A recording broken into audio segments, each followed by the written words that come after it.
Hi friends, welcome to our channel Sasti Designer Works. நம்ம இப்போ சம்மங்கி ஃப்ளவரை வச்சு டிஃப்ரெண்ட்டாக எப்படி மாலை கட்டலான்னு சொல்லிட்டு பார்க்கலாம் வாங்க. நான் இப்போ உள்ளன் த்ரெட் வந்து 3 ஸ்டாண்ட்ஸ் வந்து எடுத்திருக்கேன். இந்த மாதிரி எடுத்துட்டு கொஞ்சம் கட்டுறதுக்கு கேப் விட்டுட்டு ஒரு நாட் போட்டுக்கோங்க. நீங்கள் இந்த மாதிரி 3 ஸ்டாண்ட்ஸில் கூட எடுத்துக்கலாம், இல்லை ஒரு ஸ்டாண்ட்ஸ் எடுத்து கூட கட்டிக்கலாம்.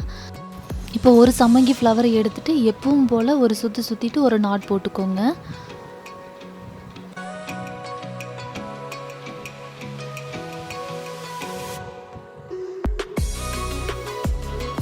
இப்போ ரெண்டாவது ஒரு சம்மங்கி ஃப்ளவர் எடுத்துகிட்டு ஃபஸ்ட்டு வச்சதையும் இப்போ வச்சதையும் சேர்த்து ஒரு சுற்றிட்டு 2 காம்பையும் சேர்த்து ஒரு நாட் போட்டுக்கோங்க.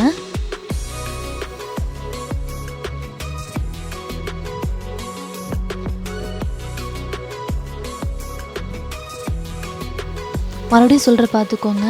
3ஆவதாக வச்ச ஃப்ளவரையும் 2ஆவதாக வச்சுருக்க ஃப்ளவரையும் 2யும் சேர்த்து ஒரு சுற்றிட்டு அதே மாதிரி மேலேயும் 3ஆவதாக வச்ச காம்பையும் 2ஆவதாக வச்ச காம்பையும் சேர்த்து ஒரு நாட் போட்டுக்கோங்க. இதே மாதிரி உங்களுக்கு எவ்வளோ நீளத்துக்கு வேணுமோ அவ்வளோ நீளத்துக்கு நீங்கள் மாலையாக ஒன் சைடாக கட்டிக்கலாம். நான் இப்போ எப்படி கட்டுறேன்னு சொல்லிட்டு பாருங்கள், உங்களுக்கு புரியும்.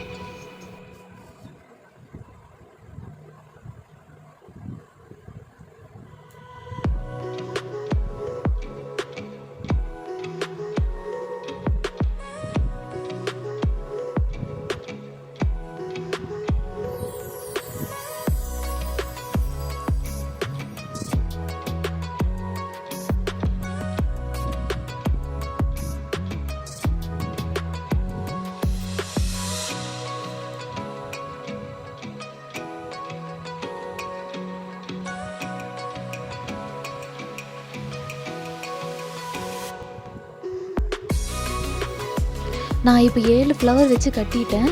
இதுக்கப்புறம் நான் வேறு த்ரெட்டு பின்னாடி இருக்கிற வேறு த்ரெட்டு எடுத்து கட்டுறேன். இதே மாதிரி ஒவ்வொரு 7 பூவுக்கும் நீங்கள் மாற்றி அந்த த்ரெட்டை கட்டிக்கலாம்.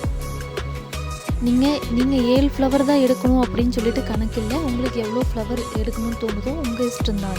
அது எவ்வளோ வேணாலும் நீங்கள் எடுத்துக்கலாம். இல்லை 3 ஸ்டாண்ட்ஸ் எடுக்கிறதுக்கெல்லாம் ஒரு ஸ்டாண்ட்ஸ் கூட எடுத்து கட்டிக்கலாம்.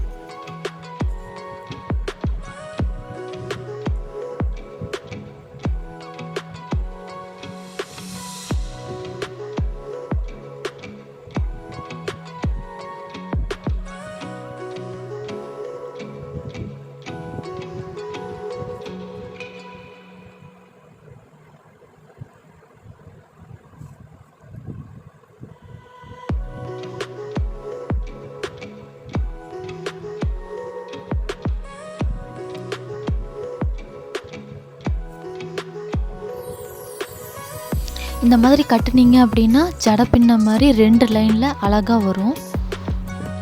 இப்போ பாருங்கள், நான் லாஸ்ட்டில் இருக்கிற த்ரெட்டை முன்னாடி கொண்டு மறுபடியும் கட்டுறதுக்கு ஸ்டார்ட் பண்ணுறேன். இதே மாதிரி ஒவ்வொரு 7 ஃப்ளவர் கட்டுனதுக்கப்புறம் லாஸ்ட்டில் இருக்கிற த்ரெட்டை முன்னாடி கொண்டு அடுத்த லைனுக்கு நீங்கள் கட்டுறதுக்கு ஸ்டார்ட் பண்ணிங்கன்னா கரெக்டாக வரும்.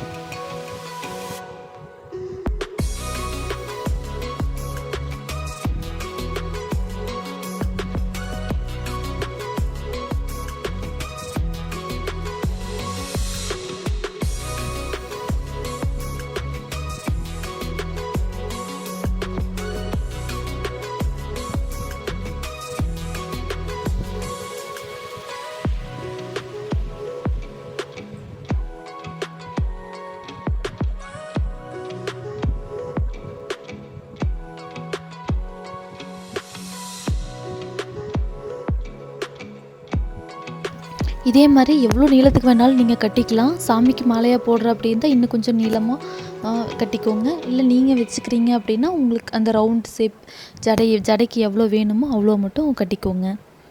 லாஸ்ட்டாக முடிக்கும்போது 2 நாட் போட்டு கட் பண்ணிக்கோங்க. எவ்வளோ த்ரெட் வேணுமோ விட்டுட்டு கட் பண்ணிக்கோங்க. இந்த வீடியோ உங்களுக்கு பிடிச்சிருந்துச்சுன்னா மறக்காமல் லைக் பண்ணுங்கள், ஷேர் பண்ணுங்கள், சப்ஸ்கிரைப் பண்ணுங்கள். அப்படியே பக்கத்தில் இருக்கிற பெல் ஐக்கானை கிளிக் பண்ணி ஆளுங்கிற பட்டனை ப்ரெஸ் பண்ணிக்கோங்க. Thanks for watching this video.